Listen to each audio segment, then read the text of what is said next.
Hi everyone and welcome back to the channel. Today we have a Patreon request submitted by Sarah Tarchwood, so we're back on Lovejoy. This one is not a song though, this is an interview and it's about the Normal People Things song obviously and the long awaited debut album and connecting with the fans. So let's get into it.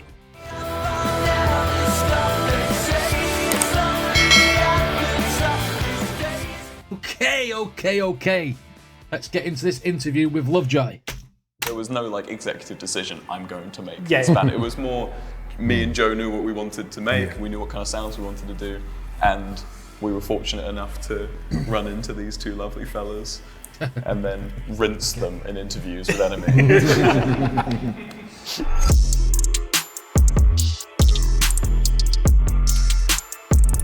Hello, I'm Ali, and I'm here with Lovejoy for the latest in Enemies in Conversation series.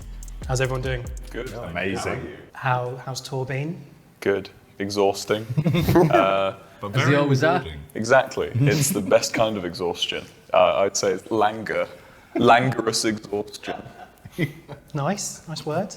Thank you. And it's been Don't even know what languorous means. If you know what languorous means, whack it in the comments. a big year for the band. Obviously the EP came out earlier this year, number 5 in the official album charts, big festival slots, obviously massive headline shows. Like, how's everything feeling in the band? How is everyone?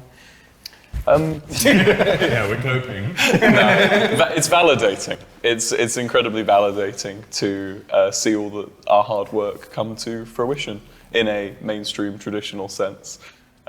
Fruition, I guess, for us was the moment we finished it. Yeah. But to see it being loved and adored as much as we put into it is very validating and rewarding. Could you I get that, because if you're making something, you're being creative and making whether it be music, whether it be art, whether it be a video or whatever. If it's well received and people love what you do, that gives you the best compliment inside yourself. I get that. It's good. I get it. Fruition, I guess, for us was the moment we finished it. Yeah. But to see it being loved and adored as much as we put into it is very validating and rewarding. Could you kind of tell that you kind of done something special with that record?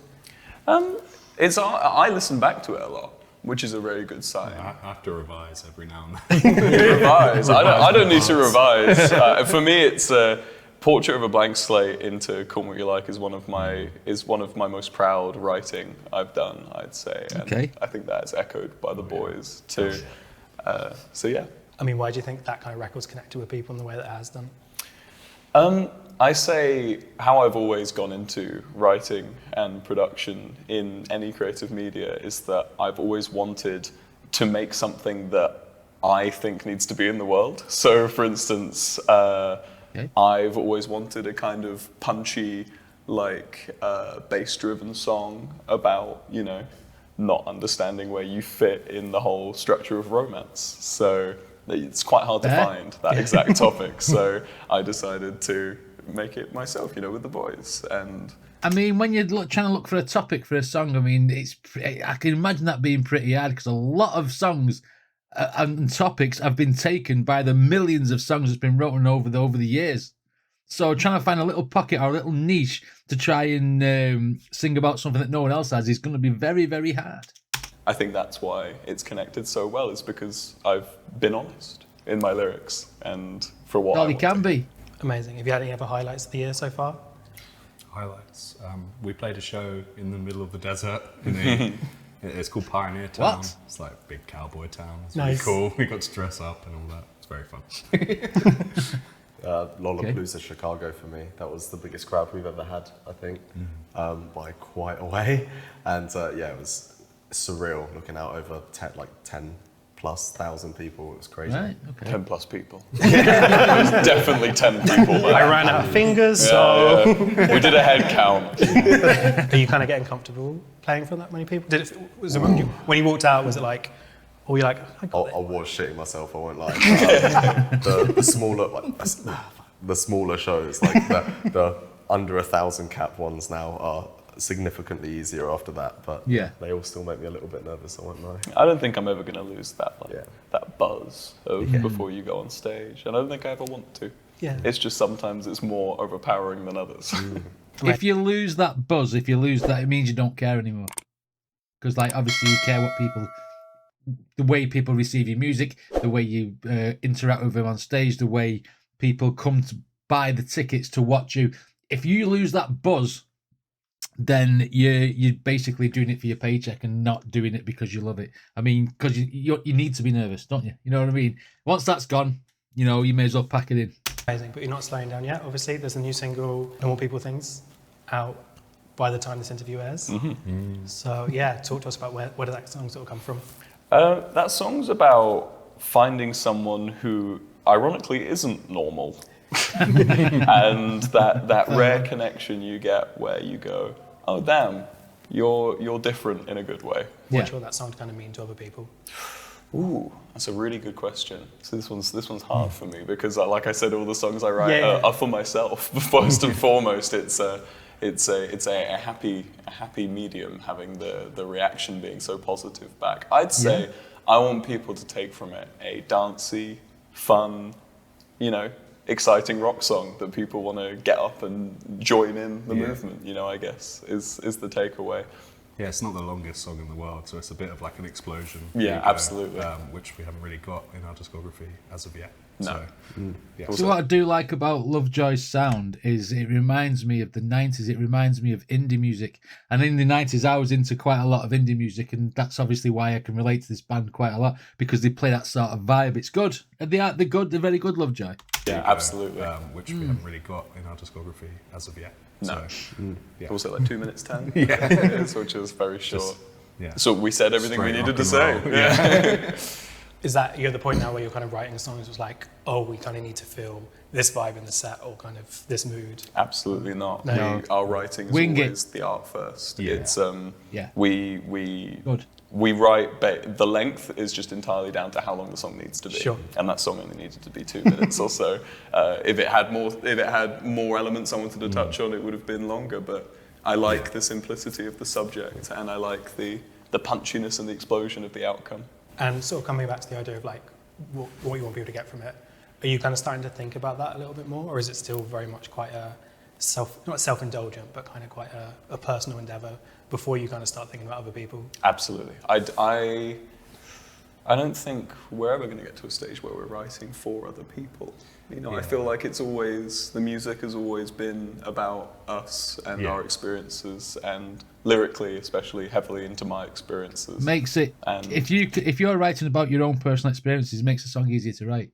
Lyrically, I mean. I don't mean like musically, because you can draw on them. You can think about how you felt at the time. You can think about what was happening at the time, who was where, who was with you, etc. And you can make basically a story up about your experiences. So I get why people do write so much about their own experiences, because it makes the lyrical side of it a lot easier. If you're trying to fashion a story or make something up, you know, it's going to be harder to, you know, go in a direction.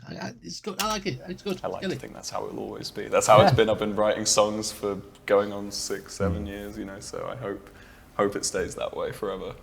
Have you been sort of tempted to have you found yourself writing me like, this isn't how I feel, I'm just kind of writing for... Oh, absolutely. Yeah. It's hard to bring pen to paper sometimes when you're writing, especially if the muse isn't there, you know, you haven't got the creative energy in you at that moment, but you still want to write. That's something, I've actually written a song about that exact thing, about that feeling of I want to write, but I can't turn my brain on, you know, which is quite common for me, especially with like the stress of being on tour. It makes it difficult, but it's a new experience we're learning about. Yeah. Making the best of a bad situation. I can't write this song today. I can't get my feelings out today. I tell you what, I'll write a song about this feeling that I've got where I can't write. Do you know what I mean? That's creativity on top of not being able to be creative. It's crazy. That's like a parallel universe to me. That's called tour. It makes it difficult, but it's a new experience we're learning about. Yeah, have you found kind of much time to be creative? Because you've been on the road a lot this year. Less than I'd like. Yeah. Less than I like, but we found time, and I'm really happy with what we've managed to write on this tour. In fact, it's probably one of my favourite batches of releases we've done. Now, this song, is it a nice way to underline this year, or is it kind of leading into a new era sort of thing? I don't like to cap anything I do. I like to leave everything open-ended as to what's going to come next. I hope that it weaves a tapestry that is rich and fruitful for everyone. Are you thinking debut album now, or are you? Debut album is something that is constantly being thrown around by us. I mean, it has to be done. It's not an if, it's a when. However, the when right now is very undefined. Are you finding that the more? Have they not wrote any albums yet? Have they just wrote like EPs and wrote like songs? How long have Lovejoy been going? Because I'd only ever heard of them since doing these reactions. So, and you need to let me know in the comments.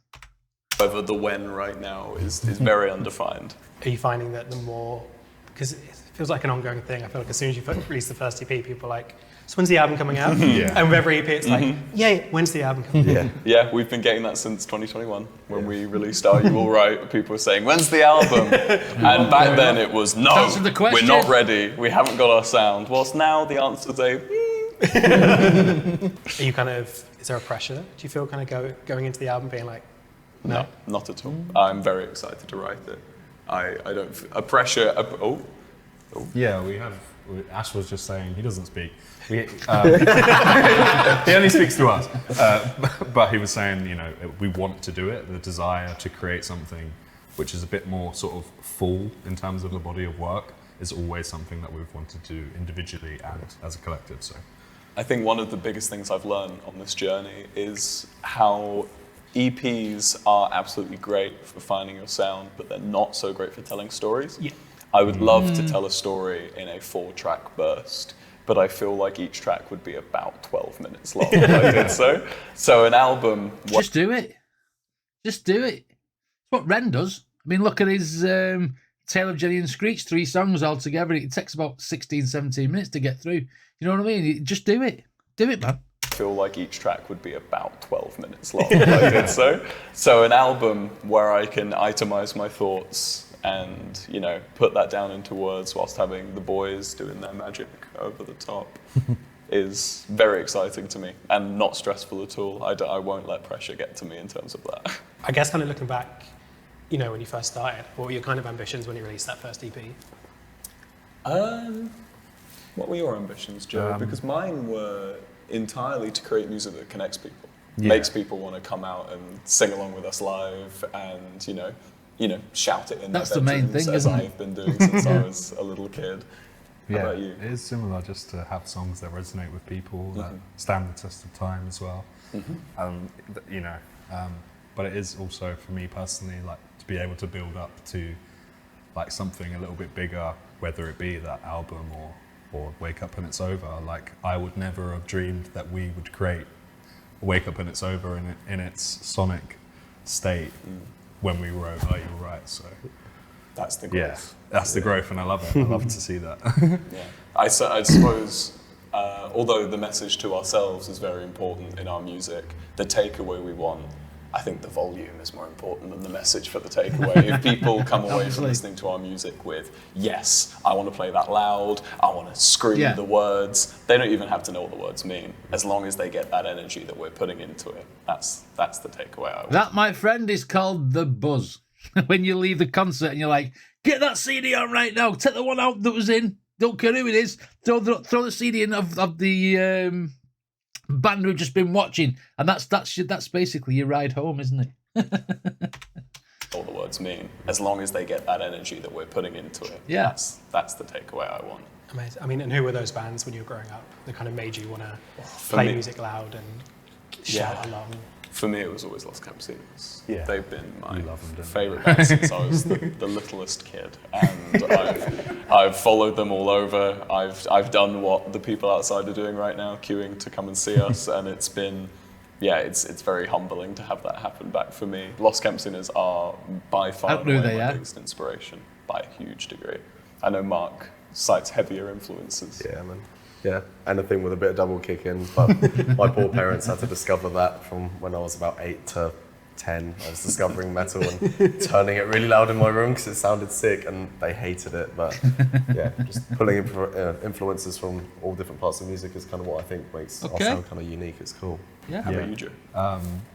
I love the Arctic Monkeys, Two Door Cinema Club. That shows that. Like loads of UK. I've compared some of the sound of this band to Arctic Monkeys before, and it shows. It shows. I love the Arctic Monkeys, Two Door Cinema Club. Just like loads of UK British bands in around 2000s, 2010s. I was just listening to it all. I think I might have saw someone here. I can't remember who. I think it might have I been, saw Lost Camp I think, Singers. yeah, I think I saw. I got Catfish told off here. for standing up. They have the seating area, so I had a seating seat. Too tall. I spent the entire time standing up and shouting the words. Security kept telling me to sit down. I got told to sit down like 4 times. Everyone does that. Everyone does that. You know the band. Pixies, Yeah, we know Foals. this. Yeah. Oh, you know. Yeah. Ash likes his 90s rock Okay. going into the late pop. Yeah, Ash likes his old people music. Ash God. likes his 1920s flapper. Oh, saying that 90s music is old music makes you feel old. 90s music is not old music. It probably is, though, isn't it? I mean, 1993 is 30 years ago.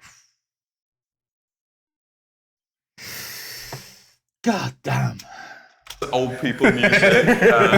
Ash likes his 1920s flapper. Yes, he's gotten really into to just percussion on its own. A single snare drum being hit at 40 BPM.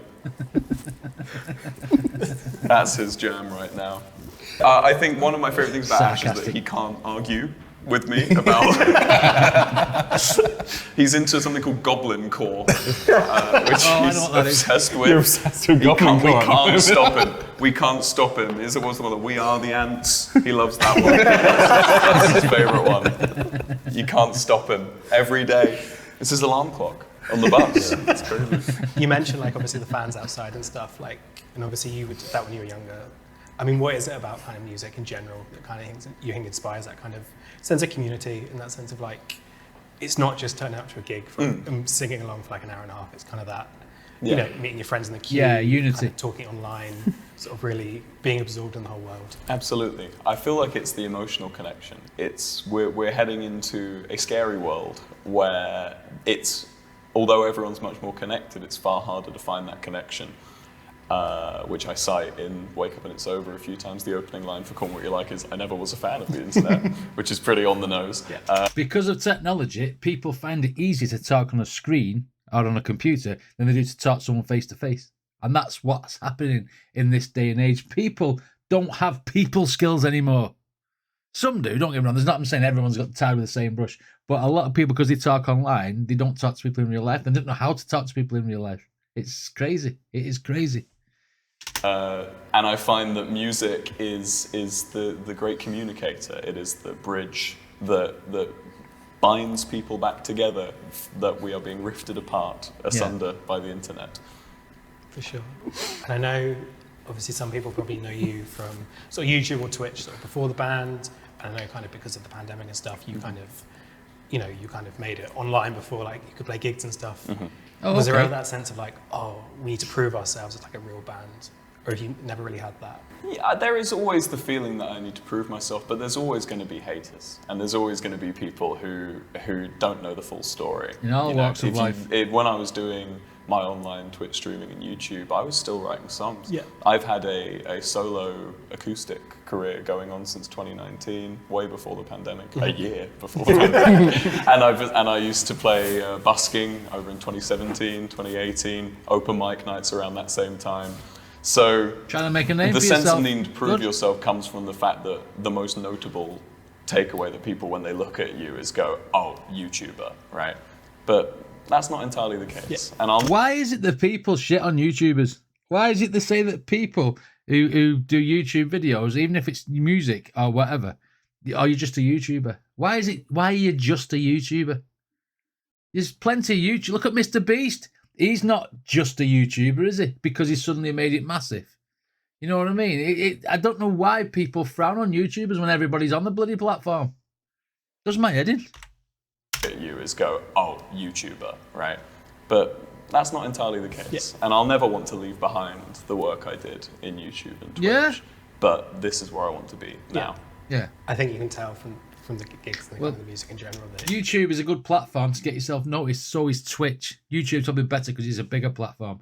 But I mean, if the ultimate goal is to get on stage and play for people in real time, that's your goal. You know what I mean? You've used YouTube as a stepping board, a stepping stone.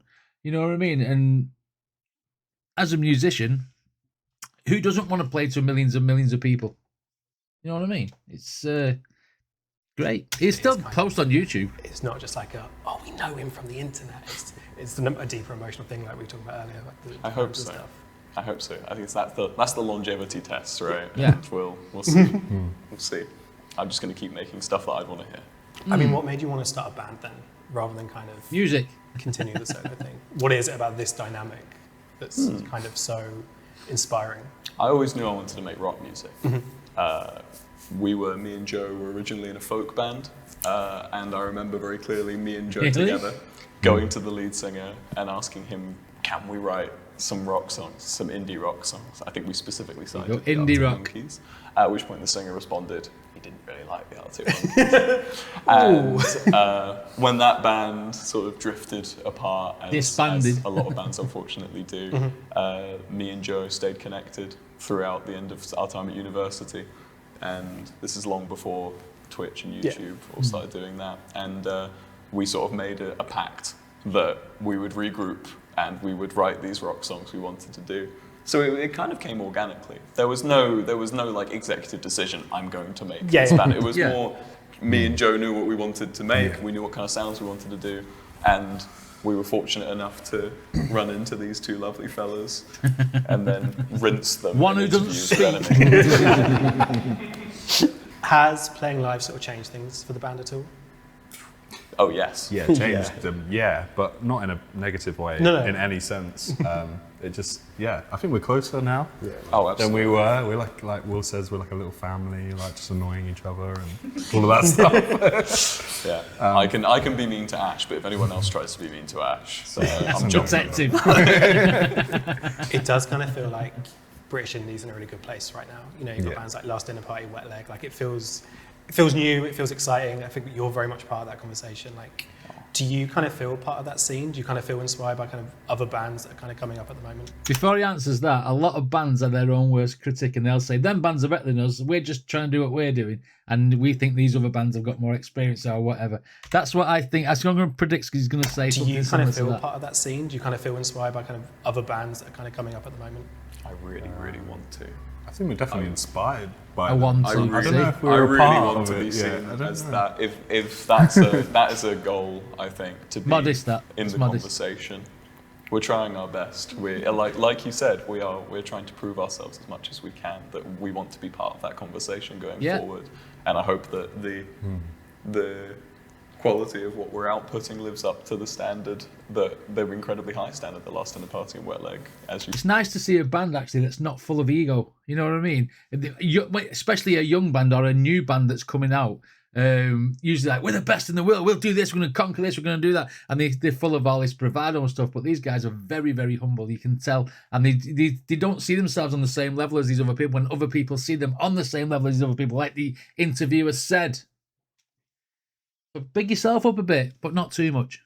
Don't let the egos take over. You cited as saying right now. I mean, why do you kind of think, you know, it's a conversation that's been had time and time again, but like guitar music is kind of having a moment and kind wings exciting at them.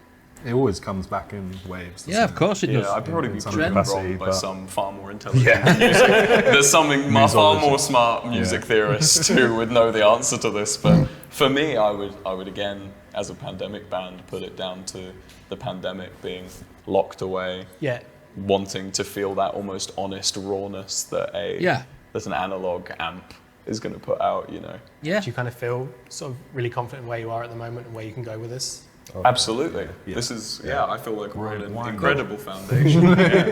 It's a foundation or a trajectory, however you see it. I feel like we're starting from a good point if you were to start right here. And we're really happy to keep going. Yeah. Do you feel like you've kind of figured what you needed to figure out, like with the EPs and stuff? It's hard to say because it's not a conscious decision. Yeah. It very much organically came to be. So maybe it'll change again. We're never going to close ourselves off from new ideas. And obviously when you started out, your ambition was to kind of connect with people. Obviously now you're playing these massive shows, you're kind of charting. Have your ambitions changed at all? Have they kind of grown? Like where can you kind of see this going? My ambitions are still connecting with people. Yeah. I think that's almost a lifelong goal. I don't think People to enjoy your music. Once you connect with, 1 million people, you're going to want to connect with another million. I don't know. That's what means the most to me. Snowball I don't know effect. if it's I different concur. Snowball effect. Yeah, I think for the exactly what you said with how many. I love the idea of the live version of that. How many people can you fit in one room? So then, then it's like, is it a 2,000 cap? Is it a 4? Is it a 5? Is it 10,000 cap? Is it 20? Where do we stop? That terrifies me. I'm scared. I'm also very much looking forward to it. Yeah. So it's going to be. The numbers are. When you get that call for Glastonbury, pal, that's when you want to walk on stage and go, oh shit. Do you know what I mean? I'm also very much looking forward to it. Yeah. So it's going to be. The numbers are a reflection of the lives you've impacted. I always think, and that's very exciting. I mean, Mark told me one of his goals and dreams is to just see other people learning drums through And inspired to hear by how you. many people have picked up drumsticks because they heard Lovejoy is like Well, there you go. insane. Inspirations, Like, holy yes. shit, that is. I can't even explain that feeling. It's crazy. Yeah. Mark will sit backstage just signing drumsticks for ages to throw into the crowd. So hard writing on them, man. Yeah, It's so they're not made for that, are they? I'm getting good at it now, finally. But, You know, like broadly speaking, is that what you want Lovejoy to kind of represent? To be that inspiration for people? yeah, man. Yeah. It can be whatever people want it to be. Exactly. To It's people. up to them. If it's hard signing on drumsticks, sign on a little sticky label and then just peel the label off at the end of the show and wrap it around the drumstick and then throw it. Then you're still signed. We give it to the community and see what they take from it. We don't see this band as a set of clear goals defined on a corkboard. More so a broad Yeah, you go feeling where you go- of where you this wanna- energy and this love we want to put out. Yeah. And what we're receiving back is monumental and so affirming, and it's great. Does that kind of relationship kind of spur you on then to kind of keep? And what he's trying to say there is he doesn't want to limit his band to just one thing, one sound, one topic. He wants a broad spectrum. He wants to be able to go in a different direction if they want. You know what I mean? He just doesn't want it to get stale. Is I think what he's saying there about the board and the different areas of it, etc. I get it. I Affirming, get it. and it's great. Does that kind of relationship kind of spur you on then to kind of keep putting out more and kind of, I guess, giving more of yourself, pushing yourselves a little bit further? Absolutely. But even if there was, less or even none, we'd still still be doing fun, this. yeah. We'd still be doing this in dive bars in the middle of Brighton. We'd still be there. And I guess lastly, I know you love an Easter egg. I know you kind of love teasing things for the fans. He's the Easter egg eater. Is there any words or phrases you kind of just want to get off your Set chest? that question up. You set that question up with Easter eggs. I know you like Easter eggs, blah blah blah blah, and I think they was taking it literally, like chocolate eggs. But Easter eggs are little things hidden in songs, little things hidden in little things they can give away about the tour or in the music and stuff. But it's just funny the way they've pointed at him like he obviously eats a load of Easter eggs. Just get off your chest. Maybe we can say it.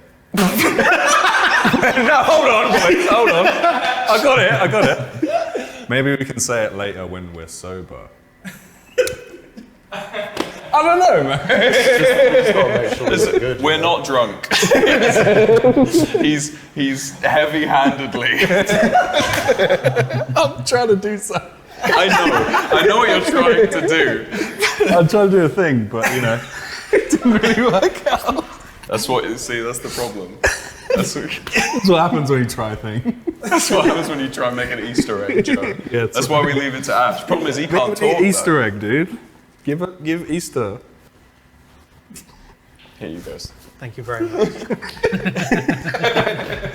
You've seen it. You don't need to hold it. Well, thank you very much for taking the time. Thank you for having Thank you for having us. It was an absolute pleasure. Interesting point of view there from Lovejoy. I mean, I like the guy's style. I like the fact of how humble and wholesome these guys are. It's not just like yeah, we're a rock band and we're going to do this. It's like, you know, they care about the music, they care about the fans, they care about what direction to go in, care about lyrics, they care about everything. And you know, that's refreshing. It is refreshing to see that. And they look like a bunch of like normal people, don't they? Apart from the guy who don't speak. You know what I mean? He's like, what does he do when he hurts himself? Does he just go instead of like screaming in pain? I don't know. But yeah, that was an interesting insight into Lovejoy. I didn't realise there was such a new band. I thought they'd been around for ages. Shows what I know. Anyway, what did you guys think of this reaction? Let me know in the comments, and if you like the videos, then please hit like and subscribe, and let's just see you all in the next video.